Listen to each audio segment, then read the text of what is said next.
ఈ యొక్క voluntary groups ఏదైతే ఉన్నాయో అవన్నీ కూడా ప్రభుత్వేతర సంస్థలు, స్వచ్ఛంద సంస్థల కృషి వలన కూడా ఈ బాలలకు అనేక సంక్షేమ అంశాలు వాళ్ళ ముందుకు వచ్చాయండి. ఉదాహరణకి ఈ బాలల కోసం నడిపిస్తున్నటువంటి కొన్ని ఆర్గనైజేషన్ ఎన్జిఓలు అంటే బచ్పన్ బచావో ఆందోళన, ఈ సంస్థను ప్రారంభించింది ఎవరంటే కైలాస్ సత్యార్థి. బాలల కోసం పనిచేస్తున్నటువంటి ముఖ్యమైన ఎన్జిఓ ఏది అంటే బచ్పన్ బచావో ఆందోళన్. అలాగే child fund, care India, Talash India, పేరులోనే ఉంది తలాష్ ఇండియా, తప్పిపోయినటువంటి బాలలను వెతికి పట్టుకుంటుందండి, అందులో హెల్ప్ చేస్తుంది.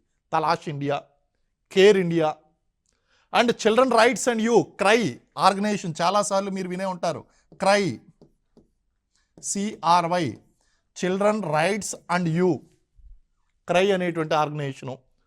Global march against child labour, very important organisation.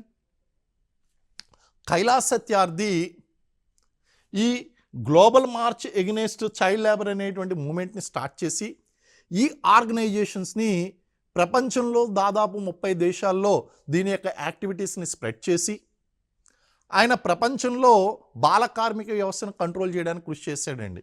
కాబట్టి global march against child labour. అలాగే బాలల యొక్క ప్రాథమిక విద్యలో పనిచేస్తున్నటువంటి అతిపెద్ద సంస్థ ఎన్జిఓ ఏది అంటే ప్రథమ్. ఇవన్నీ కూడా బాలల కోసం పనిచేస్తున్నటువంటి స్వచ్ఛంద సంస్థలు.